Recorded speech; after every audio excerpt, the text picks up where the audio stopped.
बधाई हो, भारत को नॉन बायोलॉजिकल विश्व गुरु से भी बढ़िया और बड़े साइंटिस्ट मिल गए हैं। अरे भाई, महामानव का नाले की गैस से चाय बनाने वाला A² + B² वाला विज्ञान तो आपने देखा ही है। इसके अलावा और भी बहुत सारे ज्ञान देखा है, लेकिन अभी जो आपको शिक्षा मंत्री मिले हैं, इनके तर्क का लेवल विश्व स्तरीय नहीं बल्कि ब्रह्मांड स्तरीय है। इन्होंने एक विशेष आविष्कार किया है कि बिजली कम मिलने से जनसंख्या बढ़ जाती है। जी हाँ, साल 2023 में इन्होंने आरोप लगाया था कि कांग्रेस के समय में बिजली कम थी, इसलिए जनसंख्या बढ़ गई। यानी इस हिसाब से कम यूपी की जनसंख्या तो पिछले 9 सालों में 8-10 गुना हो गई होगी, जितनी बिजली योगी आदित्यनाथ की सरकार देती है। बहरहाल, आइए इस वीडियो में एकदम कायदे से समझते हैं कि शिक्षा मंत्रालय का जिम्मा जिन प्रहलाद जोशी को दिया गया है, उनका अब तक का इतिहास कैसा रहा है, किस तरह के बयान देते हैं, कथित रूप से किस सेठ के करीबी बताए जाते हैं लाभ पहुंचाने के लिए, और किस तरीके से इन्होंने बिल्किस बानो के बलात्कारियों और उनके परिवार के हत्यारों की झूठ के आधार पर रिहाई का समर्थन किया था। पढ़ाई लिखाई का हालचाल क्या है और इनके राजनीतिक जीवन के मूल में क्या है, इसको जरा ध्यान से सुनिएगा। जब आप उसको समझेंगे तो बात एकदम साफ हो जाएगी, क्रिस्टल क्लियर, कि मैंने कल इस वीडियो में जो कहा था वो एकदम दुरुस्त था। धर्मेंद्र जाएंगे, जितेंद्र आएंगे, सिस्टम तो नरेंद्र का ही रहेगा। अब नरेंद्र का वही सिस्टम देश के बच्चों के साथ क्या करने वाला है, उसको समझना है तो एकदम टकटकी लगाकर देखते जाइए। वैसे इस आंदोलन से एक बेहद महत्वपूर्ण बात निकली है। महाराष्ट्र से कुछ वीडियो सामने आ रही है, वहां कैसा आंदोलन खड़ा होने की बात हो रही है, किस तरीके से चर्चा है, उद्धव ठाकरे जैसे नेता क्या कुछ कर रहे हैं वो भी देखेंगे वीडियो के माध्यम से। बड़ा गंभीर है ये मसला, कई हफ्तों की लड़ाई, इतना बड़ा प्रोटेस्ट अब खाली हाथ नजर आने लगा है। कैसे नजर आने लगा है, यही देश के युवाओं को समझना बड़ा जरूरी है। आगे बढ़ने से पहले आप सभी से एक छोटी सी अपील है, पहली बार है तो चैनल को सब्सक्राइब करके घंटी बजा दीजिए टन से। हर वीडियो को लाइक और शेयर करना आपकी जिम्मेदारी है। इसके अलावा आप जानते हैं कि हम किसी धन्ना सेठ या राजनीतिक दल के दम पर चलते नहीं, तभी खुलकर आपके मुद्दों पर बात हो पाती है। हमारा काम पसंद आता हो तो इस QR कोड या अपने मोबाइल नंबर का प्रयोग करते हुए जो भी हो सके आर्थिक सहयोग भेजने का प्रयास जरूर करें। बहुत बहुत धन्यवाद। अच्छा हाँ, ये सब्सक्राइब का बटन नीचे दिख रहा है, इसको तुरंत क्लिक कर लीजिए और घंटी बजा लीजिएगा। हमारे यहाँ एक मजाकिया कहावत है कि खाली हाथ भोलानाथ। ऐसा लग रहा है कि भारत का ये जेन ज़ी प्रोटेस्ट भी धर्मेंद्र प्रधान के इस्तीफे के बाद खाली हाथ भोलानाथ रह गया है। रत्ती भर भी हासिल अब तक तो नजर बिल्कुल नहीं आ रहा, मगर उस पर आने से पहले मुझे लगता है कि आपको नए शिक्षा मंत्री प्रहलाद जोशी के बारे में थोड़ी सी जानकारी ले लेनी चाहिए। आपको बता दें कि इनका पूरा नाम प्रहलाद वेंकटेश जोशी है, जिनका जन्म 1962 में हुआ था। कर्नाटक से आते हैं, राजनीति में आने से पहले उद्योगपति बताए जाते हैं, BA तक की पढ़ाई किए हैं कर्नाटक यूनिवर्सिटी से। सरकारी शिक्षा का यानी जनता के टैक्स के पैसे से जो शिक्षा चलती है उसका इनके जीवन में महत्वपूर्ण योगदान रहा है। यानी सरकारी पैसे पर पढ़े लिखे हैं, वो भी कांग्रेस के जमाने में। लगभग शुरुआत से ही RSS से जुड़े रहे और 1990 के दशक में इनके राजनीतिक जीवन में बड़ा मोड़ आया, जब इन्होंने 1992 से 94 के बीच हुबली में विवादित ईदगाह मैदान में राष्ट्रीय ध्वज फहराने को लेकर आंदोलन में हिस्सा लिया। इसके बाद कर्नाटक की राजनीति में इनकी पहचान पैदा हुई, यानी ईदगाह वाले मैदान आंदोलन से ही इनको पहचान मिली, जहां पर मुसलमानों वाला एंगल था। 1992 में भाजपा, RSS और विश्व हिंदू परिषद से जुड़े लोगों ने यहां पर कहा था कि हम यहीं तिरंगा फहराएंगे। बाकी मंत्री जी के मूल में क्या है, इतने से आप समझ गए होंगे। और पीछे जो तस्वीरें हैं उन्हें भी देख लीजिए। इनके हाल के कुछ बयानों की बात करें तो SIR में जब कई लोगों की मौत हो गई तो फिर आत्महत्याओं की बातें सामने आने लगी कि लोग प्रेशर में आत्महत्या कर रहे हैं। प्रहलाद जोशी इस पर कहते हैं कि SIR के कारण किसी ने आत्महत्या नहीं किया है, किसी दूसरे कारण से मरे हैं या आत्महत्या किया है, सरकार पता लगाएगी। हाल ही में इसी छात्र आंदोलन को लेकर इन्होंने कहा कि इसमें क्रिमिनल टाइप के लोग घुस गए हैं, सरकार के खिलाफ साजिश हो रही है। और बाद में न जाने क्या हुआ कि सरकार उन्हीं क्रिमिनलों के साथ बैठकर बात करने लगी, साजिश करने वालों के सामने सरेंडर कर गई। इन्होंने ये भी कहा था कि विदेश में मेडिकल पढ़ाई करने वाले 90% छात्र नीट में फेल हो जाते हैं। और सबसे बड़ा ज्ञानवर्धक बयान इन्होंने दिया था कि कांग्रेस के समय बिजली कम थी इसलिए जनसंख्या बढ़ गई। पेगासस जासूसी कांड को लेकर इन्होंने कहा था कि ये कोई इशू ही नहीं है, एकदम बेकार की बात है, कोई वास्तविक मुद्दा नहीं है। सोनिया गांधी को लेकर हवा उड़ाया कि आतंकवादियों के लिए उन्होंने आंसू बहाए। यानी जिस तरह के आतंकी कृत्यों के कारण सोनिया गांधी का परिवार खत्म हो गया, उनकी सास से लेकर पति तक मार दिए गए, कहते हैं कि उन्होंने आतंकवादियों के लिए आंसू बहाए। राहुल गांधी को कहते हैं कि उनके मन में हिंदू धर्म के प्रति नफरत है। और अभी जब उन्हें शिक्षा मंत्री का पद दिया गया तो क्या कर रहे हैं, जरा सुन लीजिए। माननीय प्रधानमंत्री जी ने एक नई जिम्मेदारी मेरे ऊपर विश्वास रख के दिया है, और जो प्रधानमंत्री जी ने विश्वास रख के इतना बड़ा जिम्मेदारी मेरे ऊपर दिया है, उसको मैं पूरा विनम्रता के साथ और पूरा जिम्मेदारी के साथ मैं निभाऊंगा और बाकी जो चीज़ें हैं मैं एक बार चार्ज लेने के बाद मैं आपसे डिटेल में बात करूंगा। मैं प्रधानमंत्री जी को धन्यवाद अर्पित करता हूं। एक महत्वपूर्ण मामला यह भी है कि साल 2022 में जब बिल्किस बानो के सामूहिक बलात्कारियों और हत्या के मामलों में उम्र कैद काट रहे 11 दोषियों को समय से पहले भाजपाई सत्ता ने छोड़ दिया तो प्रहलाद जोशी ने दोषियों की रिहाई का बचाव किया। ध्यान रहे, ये लोग आरोपी नहीं थे, सजा याफ्ता थे। इनका दोष सिद्ध हो चुका था और इन लोगों ने एक मुस्लिम महिला बिल्किस बानो के साथ सामूहिक दुष्कर्म किया था और जब यह दुष्कर्म हुआ वो महिला 5 महीने की प्रेग्नेंट थी। जरा सोचिए कि ये किस टाइप के जल्लाद थे जो 5 महीने की प्रेग्नेंट महिला के साथ दुष्कर्म कर रहे थे सामूहिक, यानी गर्भवती थी। इसके अलावा एक 3 साल की उनकी बेटी थी जिसे इन हत्यारों ने जमीन पे पटक पटक के मार दिया। इसके अलावा परिवार के 14 सदस्यों की हत्या इन लोगों ने किया था और उसी की सजा पाया था, मगर भाजपाई डबल इंजन की सरकारों ने इनकी सजा को माफ कर दिया और 2022 में बाहर कर दिया जेल से। जेल से निकलने के बाद इनका फूलमाला से स्वागत हुआ। कुछ हत्यारे और दुष्कर्मी भाजपाइयों के लिए प्रचार करते हुए नजर आए, उनके मंचों पर नजर आए, उन्हें मिठाइयां खिलाई गई, फूलमाले से स्वागत किया गया। ऐसा नहीं था कि सारे भाजपाई इसको पसंद कर रहे थे, कुछ ने भीतर ही भीतर असहजता दिखाई, लेकिन खुलकर बोलने की हिम्मत बहुतों की नहीं हो पाई। यहां सबसे महत्वपूर्ण बात यह है कि भाजपाई डबल इंजन सरकार ने इन बलात्कारियों और हत्यारों को झूठ बोलकर सुप्रीम कोर्ट से तथ्य छिपाकर धोखे में रखकर ऐसे अपराधियों को समय से पहले रिहा किया था और कह दिया कि जेल में इनका अच्छा व्यवहार था।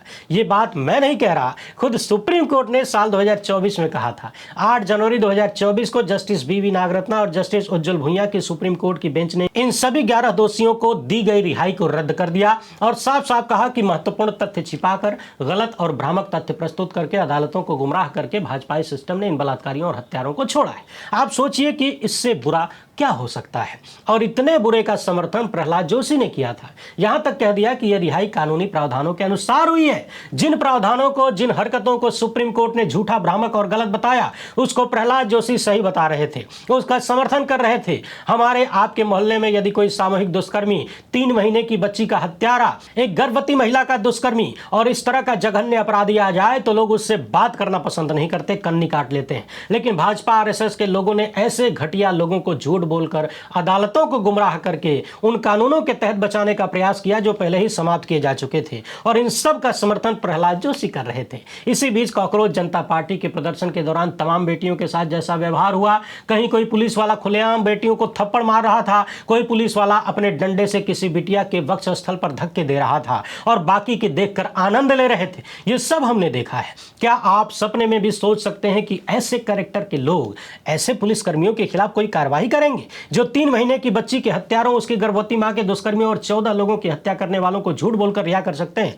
ऐसे अपराधियों का सम्मान करवा सकते हैं? वो कॉकरोच जनता पार्टी के प्रदर्शन के दौरान महिलाओं के साथ हुई बर्बरता और अमानवीय व्यवहार का बदला लेंगे, किसी को न्याय दिलाएंगे? क्या आप सोच भी सकते हैं? समझने वाली बात यह है कि धर्मेंद्र प्रधान किसी वक्त में पेपर लीक के खिलाफ कथित रूप से आंदोलन में हिस्सा ले चुके थे पुराने जमाने में। अगर अमृत काल में उनके जमाने में पेपर लीक होता रहा तो जिन प्रहलाद जोशी का इतिहास कुछ और ही है, वो भला पेपर लीक को कहां तक रोक लेंगे? और रोकने का कोई फार्मूला तो होगा। बार बार ये कहा जा रहा है कि कद्दू कटा है तो सब में बटा है। बात राम मंदिर में चढ़ावा डकैती की हो या फिर नीट पेपर लीक की, पैसा सब खाए हैं, इसलिए किसी एक की जिम्मेदारी जल्दी स्थापित नहीं हो पाती, किसी को सजा नहीं मिल पाती। वो भी तो कहेगा कि तुम भी तो लिए थे इतना हिस्सा। सवाल है कि बीए पास प्रहलाद जोशी के पास ऐसा कौन सा फार्मूला है जिसे देखकर मोदी सत्ता ने इनको ये जिम्मेदारी दी है। सवाल ये भी है कि उनके पास पहले से तमाम मंत्रालय हैं, क्या इनके पास इतनी फुर्सत है प्रहलाद जोशी के पास कि वो शिक्षा की समस्याओं को दुरुस्त कर पाएंगे? क्या नरेंद्र मोदी की सरकार के पास कोई एक ऐसा व्यक्ति नहीं है जिसके पास कुछ बढ़िया फार्मूला हो और सबसे बढ़ के समय हो, एक ही मंत्रालय हो, शिक्षा मंत्रालय? एक की अक्षमता के कारण जब उसे हटाया जाता है तो कोई सक्षम व्यक्ति लाया जाता है। इनकी विशेष काबिलियत क्या है, जरा पता लगाइए। हाँ, ये जरूर कहा जाता है कि जिन जिन मंत्रालयों की जिम्मेदारी इनके पास है या रही है उसका प्रधानमंत्री के परम मित्र सेठ का गहरा लिंक है। आगे की कहानी आप समझ गए होंगे। मैंने कल भी कहा था, आज फिर से आप जनता और देश के युवाओं से कहता हूं, आप पुलिस भर्ती की तैयारी करते हो, शिक्षक भर्ती की तैयारी करते हो, आईएएस बनना चाहते हो, पीसीएस बनना चाहते हो, डॉक्टर, इंजीनियर, चपरासी, क्लर्क या सेना में जाना चाहते हो, आप अपने भविष्य के बारे में कुछ भी सोचते हो या फिर कोई प्राइवेट रोजगार करना चाहते हो, स्वायत्त होना चाहते हो, अपने आप से पूछिए कि इतने बड़े आंदोलन से आपको क्या हासिल हुआ? क्या आपको रत्ती भर की गारंटी या उम्मीद मिली है? पहले दिन से मैंने सवाल किया था कि कि धर्मेंद्र प्रधान के इस्तीफे से कुछ भी बदलने वाला तो नहीं है। कुछ लोगों ने कहा कि जवाबदेही आएगी, मगर जो लोग हत्यारों और बलात्कारियों को झूठ बोलकर रिहा कराते हैं उनके भीतर कितनी जवाबदेही आएगी, इसकी कल्पना खुद कर लीजिए। यानी कुल मिलाकर इस आंदोलन के शुरू होने से पहले देश जहां खड़ा था, व्यवस्था जहां पड़ी थी, आज फिर से वहीं आकर अटक गई है। फर्क बस ये हुआ है कि धर्मेंद्र की जगह प्रहलाद आ गए और बहुत सारे छात्रों को चोट लगी, कोई अस्पताल में भर्ती है तो कईयों पर मुकदमे दर्ज है। मोदी सत्ता ने जो जो वादे किए हैं उनमें से कितने वादे कब और कैसे पूरे होंगे वो देखने वाली बात होगी। इतिहास देखना है तो किसानों को याद कर लीजिए। हालांकि उन वादों में ऐसा कुछ है भी नहीं जिससे देश की व्यवस्था बदल जाए। यूनिवर्सिटीज की पढ़ाई महंगी होती जा रही है, गलगोटिया जैसों को खुलकर बढ़ावा दिया जा रहा है, फर्जी डिग्रियों का मामला बढ़ता जा रहा है, फर्जी यूनिवर्सिटी का मामला बहुत सारा है, शिक्षा की महंगाई परिवारों को तबाह कर रही है। गरीब व्यक्ति अपने बच्चों को पढ़ाना तो दूर पढ़ाने की सोच भी नहीं सकता। मिडिल क्लास की ज्यादातर कमाई पढ़ाई में जा रही है। सोचिए कि सबसे ज्यादा टैक्स मिडिल क्लास ही भरता है, लेकिन उस टैक्स के बदले उसे मिलता क्या है? न तो उसके बच्चों को मुफ्त अच्छी पढ़ाई मिल पाती है सरकारी व्यवस्था में, न उन्हें सरकारी व्यवस्था का इलाज मिल पाता है। डरते हैं सरकारी अस्पतालों में जाने से कि एक बीमारी लेके जाएंगे 10 वहां पैदा हो जाएगी और मर जाएंगे। न सरकारी परिवहन का लाभ ले पाते हैं। आप अपने महीने के कुल खर्च में हिसाब लगाइए कि कितना सारा टैक्स आप देते हैं। इनकम टैक्स देते हैं तब भी, नहीं देते हैं तब भी। और ये भी गणित लगाइए कि बदले में आपको कितना मिलता है। कुछ और मिले न मिले, कम से कम शिक्षा और स्वास्थ्य तो सरकारी व्यवस्था से मिलना ही चाहिए, बढ़िया वाला। मगर संगठित तरीके से इन दोनों ही सेक्टर को बर्बाद किया जा रहा है। प्राइवेट वालों को आगे बढ़ाया जा रहा है और प्राइवेट वाले बना क्या रहे हैं? गलगोटिया। अब आप कहेंगे कि खाली सवाल उठा रहे हैं, कुछ हल भी तो बताइए। तो इसके बारे में मैं कहूँगा कि मैं बहुत बड़ा ज्ञानी नहीं हूँ, न ही मैं भारत और दुनिया की किसी टॉप यूनिवर्सिटी में पढ़ के आया हूँ। मेरा बैकग्राउंड भी भारत के उन करोड़ों लोगों की तरफ बेहद सामान्य है जिन्हें कम से कम सरकारी व्यवस्था से शिक्षा के मामले में रत्ती भर भी नहीं मिला है। मगर इतनी समझ तो है कि आंदोलन खत्म करने से पहले आंदोलन खड़ा करने वालों को चाहिए था कि देश भर के बड़े शिक्षाविदों को इकट्ठा करें। बहुत सारे तो दिल्ली में ही मिल जाते, एक बुलावा बस देना था। देश के बहुत सारे कानून के ज्ञाताओं को बुलाते, अर्थव्यवस्था को समझने वाले लोगों को बुलाते, उनके साथ डिस्कस करते, शिक्षा व्यवस्था को कैसे सुधारा जा सकता है, कितने बजट की जरूरत है, कहाँ कहाँ कमी है, किसको ठीक करना है। मामला सिर्फ पेपर लीक का नहीं है, ये तो बहुत छोटी सी चीज़ है। एक बात और बता दें, पेपर लीक यदि पकड़ा ना जाए तो इसका मतलब ये नहीं होता कि पेपर लीक हुआ नहीं है। जब पकड़ लिया जाए तब तो नुकसान कम होता है, परीक्षा रद्द हो जाती है, दोबारा होती है। जब नहीं पकड़ा जाता है तब नुकसान बड़ा होता है, यानी फर्जी लोग घुस जाते हैं। तो कुल मिलाकर यह आंदोलन खत्म करने से पहले देश के टॉप माइंड को इकट्ठा करना चाहिए था। उनसे बातचीत करनी चाहिए थी कि सरकार से क्या क्या करवाना है, कौन कौन सी मांग मनवानी है, कौन से सुधार करवाने हैं। जब तक आमूल चूल परिवर्तन नहीं होगा स्थितियां ऐसे ही खराब होती रहेंगी। लेकिन आंदोलन के ऑर्गेनाइजर्स ने ऐसा कुछ भी नहीं किया और आखिरी प्रेस कॉन्फ्रेंस में सरकार के साथ बैठकर जो चीजें सामने आई उन्होंने सवालों को और बड़ा कर दिया और उन संदेहों को गहरा कर दिया कि क्या इसी बहाने जनता के गुस्से को घुमाना था। और सत्ता को झुकना तब पड़ गया जब बात धर्मेंद्र प्रधान से ऊपर उठ के मोदी शाह तक पहुंच गई। सीजेपी के मंच से मूल परिवर्तन की बात न के बराबर निकलती रही, लेकिन जब देश का युवा निकलकर आया तो उसने इस सरकार को ही बदलने की डिमांड करना शुरू कर दिया। प्रधानमंत्री मोदी के बारे में ऐसी ऐसी बातें, ऐसी ऐसी शब्दावली का प्रयोग किया गया जो उनकी बनाई गई महामानव की छवि के बिल्कुल विपरीत था। न जाने कितने करोड़ या अरब रुपया पूरे गोदी मीडिया और आईटी सेल को लगाकर इन लोगों ने एक छवि बनाई थी। वो छवि बहुत तेजी से टूटने लगी। तो शायद ये डर वहां से निकला कि एक इस्तीफा ही तो देना है, दे दा के हटाओ, इतनी बड़ी सरकार है। धर्मेंद्र प्रधान को आगे बहुत कुछ दिया जा सकता है। जहां तक बात पीड़ित परिवारों की है जिनके बच्चों ने आत्महत्या कर ली, उनको 1-1 करोड़ मुआवजा देने की बात है। तो आप सोचिए कि जिस सरकार ने सेठों का कथित रूप से 16 लाख करोड़ रुपया कर्जा माफ कर दिया, उनके लिए 20-22 करोड़ कौन सी बड़ी बात है। अरे इतना तो हमारे प्रधानमंत्री के एक कार्यक्रम में लगभग खर्चा हो जाता है खाली शोबाजी में।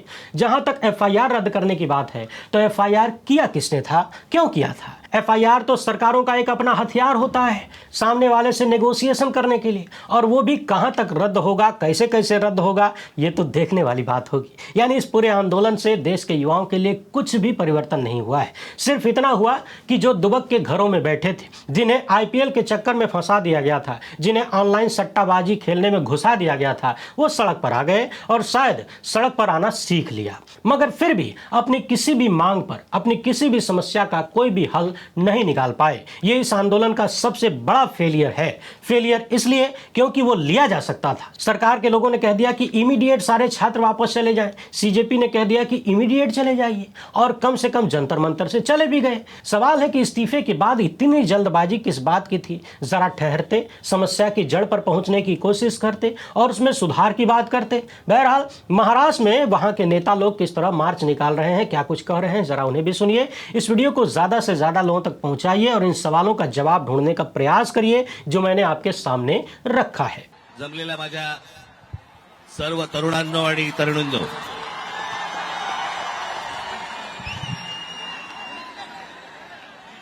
आजचा दिवस हा काही भाषण करण्याचा दिवस नव्हे।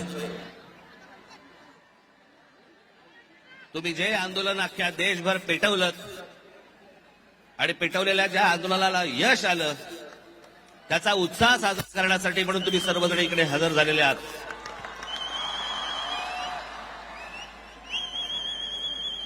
मी कालच म्हटलं होतं की या देशातले जेन्झी हे सरकारच्या झेंझ्या कशा उपटतात हे आपल्याला या आंदोलनातनं कळलं।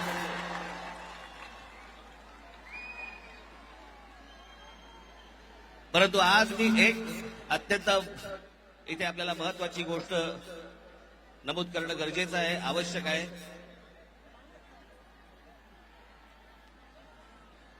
की हा नीटच्या परीक्षा पेपर फुटीचं सगळं झालेलं आंदोलन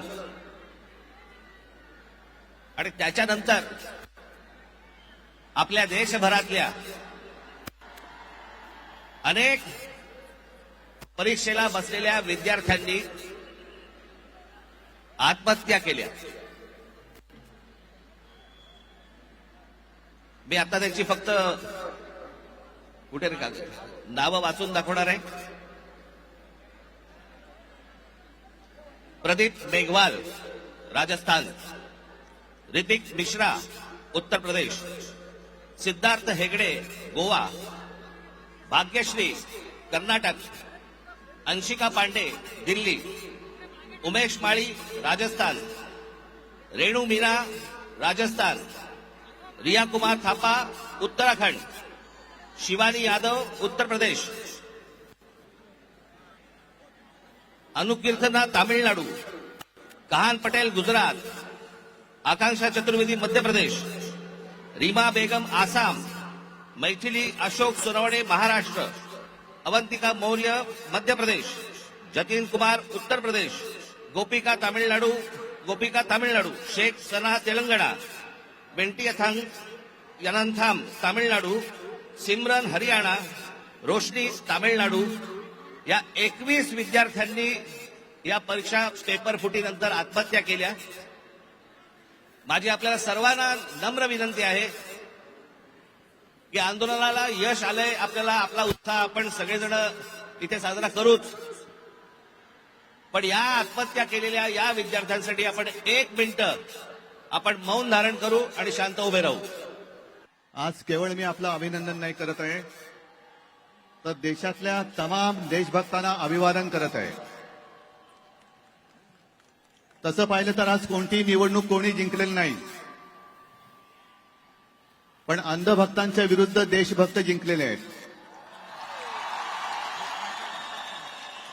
आणि ही संघर्षाची सुरुवात झालेली आहे। हा संघर्ष भाजप विरुद्ध भारत असा हा संघर्ष आहे आणि या संघर्षामध्ये आपण सर्वजण जात पात धर्म पक्ष विसरून होय मी भारतीय आहे, मी देशभक्त आहे या एकाच भावनेने सहभागी झालात। आणि मी कालच म्हटलेलं आहे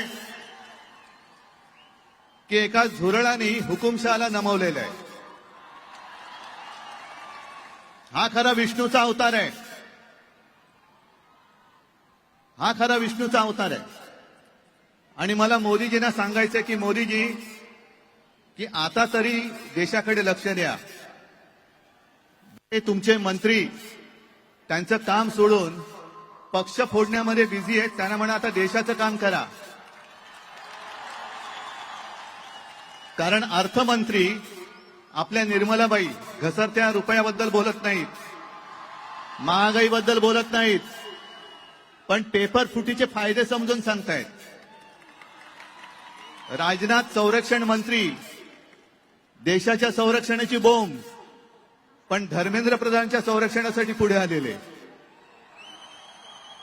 आपले खड्डा मंत्री नाही, रस्ता मंत्री, ते इथेनॉलवरती बोलतायत. हा पुढचा विषय नक्की आहे. इथेनॉलवरती बोलतायत ते. आणि मोदींना मला सांगायचंय की तुम्हाला तुमच्या लाडक्या धर्मेंद्रला मंत्रिमंडळातून काढताना किती यातना झाल्या, त्याहीपेक्षा जास्त यातना हे आता आपण ज्यांना श्रद्धांजली वाहिली त्या मुलांच्या कुटुंबियांना, त्या मुलांनी जेव्हा जीव दिला तेव्हा झाल्या आहेत. या यातना आम्ही विसरू शकत नाही, विसरणार नाही.